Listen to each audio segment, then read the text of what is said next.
आप हो सशक्त करंट यूट्यूब चैनल में नॉलेज विद न्यूज़ के साथ।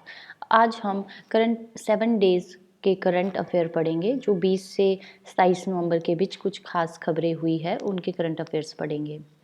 इसमें हम सबसे पहले न्यूज़ जो थी वो है UNFCCC कॉन्फ्रेंस ऑफ पार्टी 27 जो है इजिप्ट में शर्म शेख में पूर्ण हुई। इसकी मीटिंग जो COP 27 की मीटिंग 6 नवंबर से 20 नवंबर तक चली। COP 27 से पहले हम इसकी कुछ हिस्ट्री जानेंगे। UNFCCC कब बना था? तो 1992 में यूनाइटेड नेशन ने अर्थ समिट किया रियो में। तो उसी अर्थ समिट के दौरान ये 3 इकाइयाँ बनाई गई जिसमें CBD convention on biological diversity, UNCCD united nation convention to combat desertification, UNFCCC united nation framework convention on climate change थी। United nation framework convention on climate change ने 1994 में अपना काम करना शुरू किया। ये वर्क में आई 1994 में। इसमें 197 कंट्रीज इसके जो मेंबर है उन्हीं को ही कॉन्फ्रेंस ऑफ पार्टीज़ कहा जाता है। इसकी मीटिंग्स जो है वो कॉप नंबरिंग के हिसाब से होती है, जैसे COP 1 पहली मीटिंग को कहा गया, COP 2 दूसरी मीटिंग को कहा गया। तो इनमें से हम देखेंगे मुख्य मीटिंग्स और उनके मुख्य एजेंडाज। तो COP 1 जर्मनी में हुआ था 1995 में। COP 3 काफ़ी फेमस रहा जो क्योटो प्रोटोकॉल के नाम से जाना जाता है। 1997 में ये जापान के क्योटो में हुआ था और पहली बार इसमें जो है ग्रीन गैस हाउसेस एमिशन को कंट्रोल करने की बात कही गई और उन कानूनी तौर पर रिस्ट्रिक्शन लगाने की बात की गई। इसमें इसका मेन एजेंडा था control global warming and COP 21 Paris 2015 में हुआ। इसे पेरिस क्लाइमेट समझौता भी कहा गया। इसमें जो इसका मेन एजेंडा था वो था टेम्परेचर कंट्रोल और नेट ज़ीरो मीन्स जितना आपका एमिशन है उतना ही आपका अवशोषण भी हो। ठीक है, उत्सर्जन इक्वल टू अवशोषण। अगर कार्बन का जितना उत्सर्जन हो रहा है उतना ही अवशोषण हो। टेम्परेचर कंट्रोल में कहा गया था कि जो टेम्परेचर है वो आपका पूर्व औद्योगिक स्तर 2 डिग्री तक लाना या 2 डिग्री से हमें कम करना है। इवन दो 1.5 डिग्री सेल्सियस तक यह हम कम करेंगे, इसके प्रोमिसेस या वादे किए गए थे।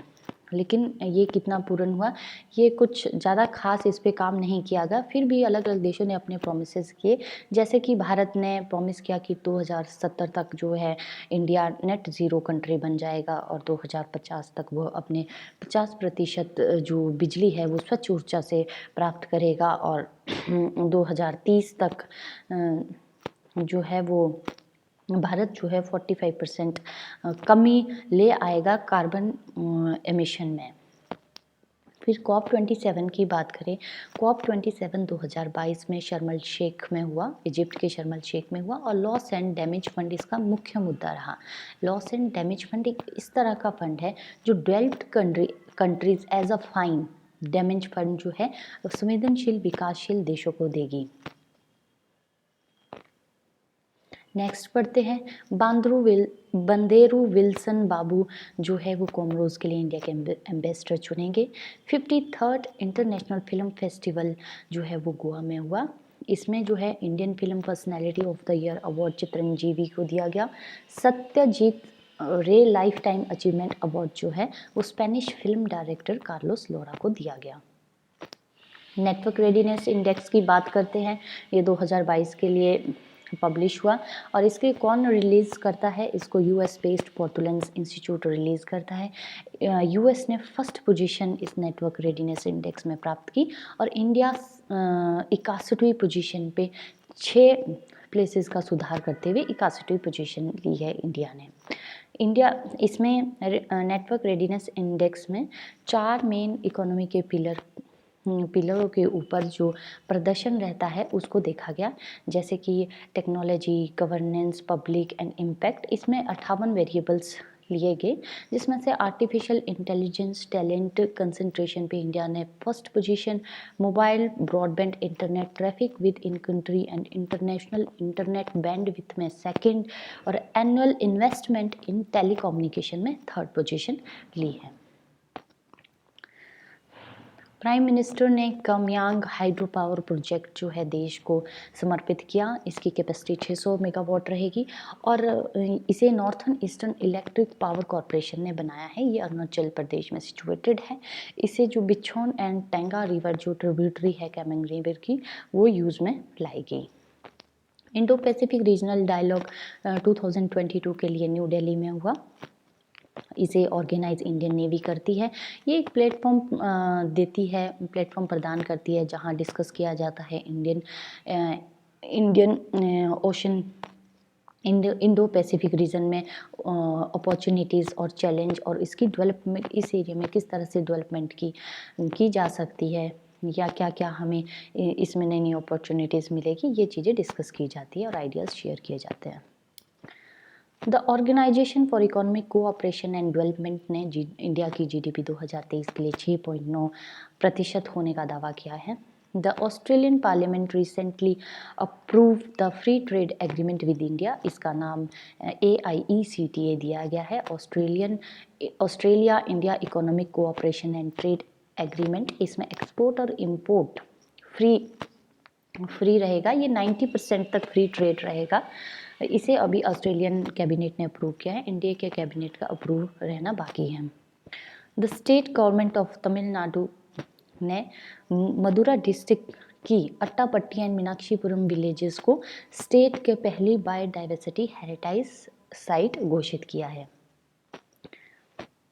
India's first suicide prevention policy launch हुई। इसे ministry of health and family welfare ने लॉन्च किया। 2030 तक 10% तक कम करने, सुसाइड को कम करने के लिए यह इन्होंने इसका मुख्य उद्देश्य जो है उसको 10% कम, सुसाइड को 10% कम करने के लिए इसका मुख्य उद्देश्य रखा गया है। रिजर्व पे जो ये सुसाइड प्रिवेंशन पॉलिसीज़ है, इसमें ये साइकिक हॉस्पिटल्स खोलेंगे जगह जगह और मेंटल एजुकेशन देंगे। स्कूल कॉलेजेस में सेमिनार्स करवाएंगे जिससे आपको मेंटल एजुकेशन दी जा सके, इस बारे में लोगों को जागरूक किया जा सके, समय पर दवाइयाँ मिले, ये सब इस पॉलिसीज़ के अंदर आते हैं। जो इकोनॉमिक टाइम्स नेक्स्ट है, इकोनॉमिक टाइम्स बिजनेस न्यूज़पेपर है, उसने अपने अवार्ड्स घोषित किए। तो startup of the year award reserve पे को दिया गया। तो म्यूजियम मेकर AP श्रुथल वॉज को इकोनॉमिक टाइम्स से इंस्पायरिंग लीडर अवार्ड दिया। मैक्स वर्स्टेपन ने अबू धाबी 2022 ग्रैंड प्रिक्स जीती। फीफा 2022 जो फीफा फुटबॉल वर्ल्ड कप है वो कतर में हो रहा है और इंडिया की तरफ से ब्रांड एम्बेसडर इसमें रणवीर सिंह रहेंगे। मैक्स वर्स्टेपन ने अपनी रिटायरमेंट फार्मूला 1 से अपनी रिटायरमेंट घोषित की। इन्होंने जो वर्स्टेपन है वो Belgium duchy racer, formula 1 racer है। इन्होंने 2014 में अपना करियर स्टार्ट किया था और यंगेस्ट प्लेयर बने थे फार्मूला 1 के। राजेंद्र पवार को फिक्की ने लाइफ टाइम अचीवमेंट अवार्ड से सम्मानित किया। राजेंद्र पवार को यह अवार्ड उनकी IT सेक्टर एजुकेशन में IT सेक्टर को बढ़ावा देने के लिए दिया गया। फिक्की एक भारतीय व्यापारिक संगठनों का एक संघ है जिसे federation of Indian chamber of commerce and industry कहा जाता है। मोनिका बत्रा पहली वुमेन बनी जिसने एशियन कप टेबल टेनिस में गोल्ड मेडल जीता। इन्होंने यहाँ ब्रॉन्ज मेडल जीता। इन्होंने हिना हयाता जापानीज की टेनिस प्लेयर को हराया।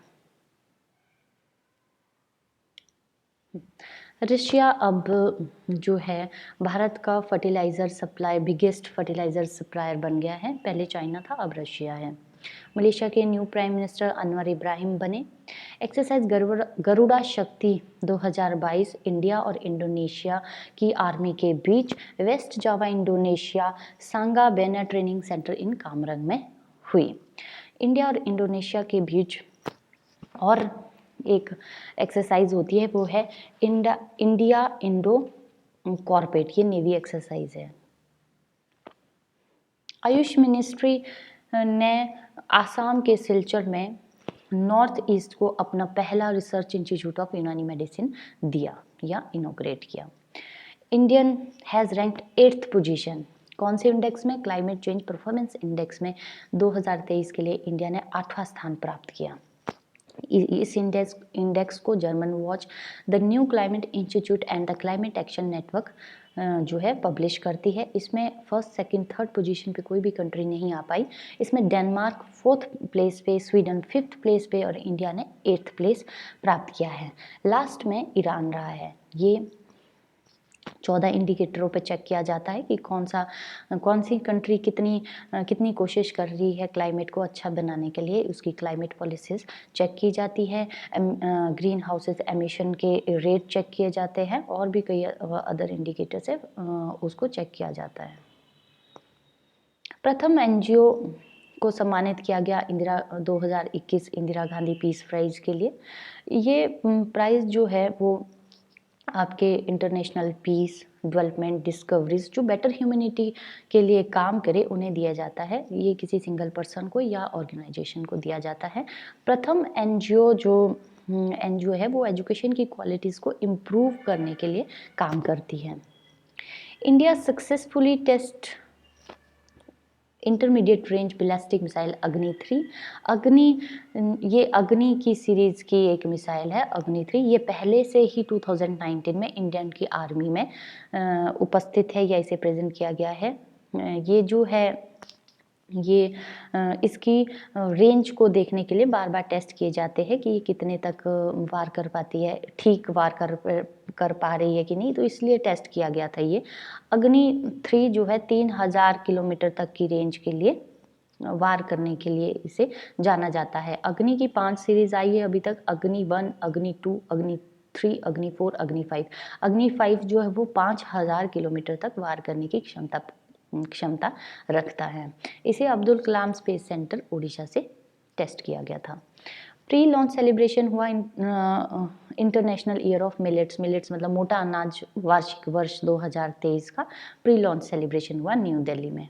2023 को जो है मोटा अनाज वर्ष के रूप में सेलिब्रेट किया जा रहा है। इसमें ये मोटे अनाज की विशेषताओं को बताने के लिए या उसकी क्वालिटीज़ को बताने के लिए ये सेलिब्रेट किया जा रहा है। मोटा अनाज जैसे कि मक्का, ज्वार, बाजरा, कोदा, जिसमें काफ़ी फाइबर, जिसमें सारे न्यूट्रिएंट्स, फाइबर, विटामिन्स, कैल्शियम और प्रोटीन उपयुक्त होती है।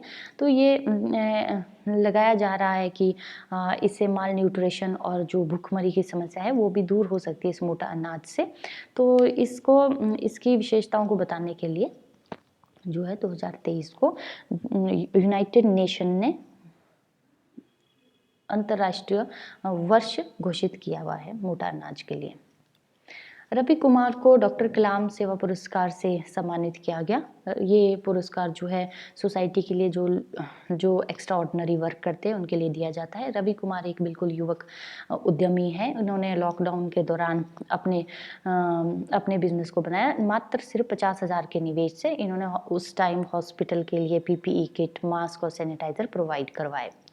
The 4th edition of Bangladesh film festival का 4th एडिशन जो है कोलकाता होस्ट करेगा। इंडियन नेवी और रॉयल नेवी ऑफ ओमान के बीच में नसीम अल बहार एक्सरसाइज कोस्ट ऑफ ओमान में की गई। जो ओमान के साथ 2 और एक्सरसाइज होती है, एक एयरफोर्स की होती है ईस्टर्न ब्रिज और आर्मी के लिए अल नगहा एक्सरसाइज की जाती है। Army chief General Manoj Pande receive guard of honour.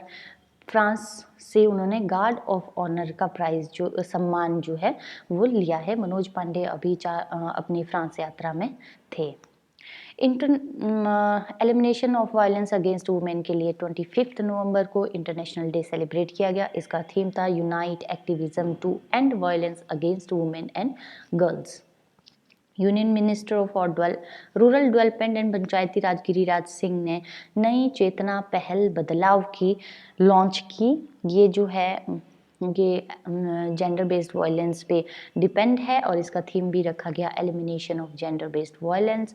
इसमें ये जो है 1 महीने तक का जन आंदोलन कहलाएगा जो 25 नवंबर से 23 दिसंबर के बीच चलेगा। इसमें ये सेमिनार करेंगे और लोगों को उजागर करेंगे।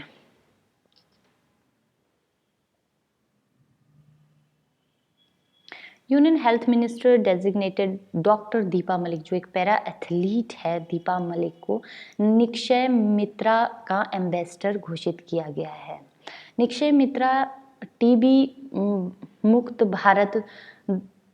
मुक्त भारत मिशन का एक पहल है। निक्षय मित्रा भारत ने 2025 तक भारत को टीबी मुक्त करने का वादा किया है, या अपना जो लक्ष्य है वो 2025 तक रखा है भारत को टीबी मुक्त करने का। जो निक्षय मित्रा पहल है उसमें आपके किसी को गोद लिया जाता है या मतलब टीबी पेशेंट जो होते हैं उनकी देख रेख की जाती है, जो भी सक्षम है वो लोग। दीपा मलिक ने भी 5 लोगों की जिम्मेवारी ली है। उनके टीबी का जितना खर्च है या उनकी सेवा जो है वो भी इन सब में है। लेकिन इनकी उपलब्धियों को देखते हुए दीपा मलिक को जो है निक्षय मित्रा एम्बेसडर भी घोषित किया गया है। इजिप्ट के जो प्रेसिडेंट है वो इंडिया के रिपब्लिक डे पे चीफ गेस्ट के तौर पे आएंगे। इसरो ने अपने PSLV-C-54 रॉकेट लॉन्च की। हाँ, इसरो लॉन्च सक्सेसफुली PSLV-C-54। इन्होंने ये कहाँ से लॉन्च किया? सतीश धवन स्पेस सेंटर से लॉन्च किया और इसमें अर्थ ऑब्जर्वेशन सैटेलाइट 6 थी जो ओशन सेट 3 का पार्ट है और 8 या 9 नैनो सैटेलाइट्स थी इसमें। ओशन सेट जो है वो समुद्री जानकारी को इकट्ठा करने की एक सीरीज़ है। Ocean set 1, ocean set 2, ocean set 3। इसमें जो है वो 3 सेंसर कैमरा यूज़ किए गए हैं जो कहा जा रहा है कि हमारी ब्लू इकोनॉमी को काफ़ी तरह से बूस्ट करेगा। हर घर गंगा जल स्कीम बिहार में स्टार्ट हुई। गंगा रिवर का जो पानी है वो टैप कनेक्शन घर घर के लिए इस्तेमाल किया जाएगा। The global employability university ranking and सर्वे जो है रिवील हुआ। इसमें 250 देशों की यूनिवर्सिटीज़ को लिया गया कि कौन कितना एम्प्लॉयमेंट प्रोड्यूस करती है। इस चीज़ को इसमें देखा गया। इसे पब्लिश टाइम्स हायर एजुकेशन करता है। इसमें यूएस की टॉप 5 जो यूनिवर्सिटीज़ रही वो यूएस की ही है, जिसमें first Massachusetts institute of technology था, ये यूएस की एक यूनिवर्सिटी है। 28th IIT दिल्ली जो है 28th पोजीशन पे रहा। IISc बेंगलुरु 58th पोजीशन पे रहा और IIT बॉम्बे 72nd प्लेस पे रहा।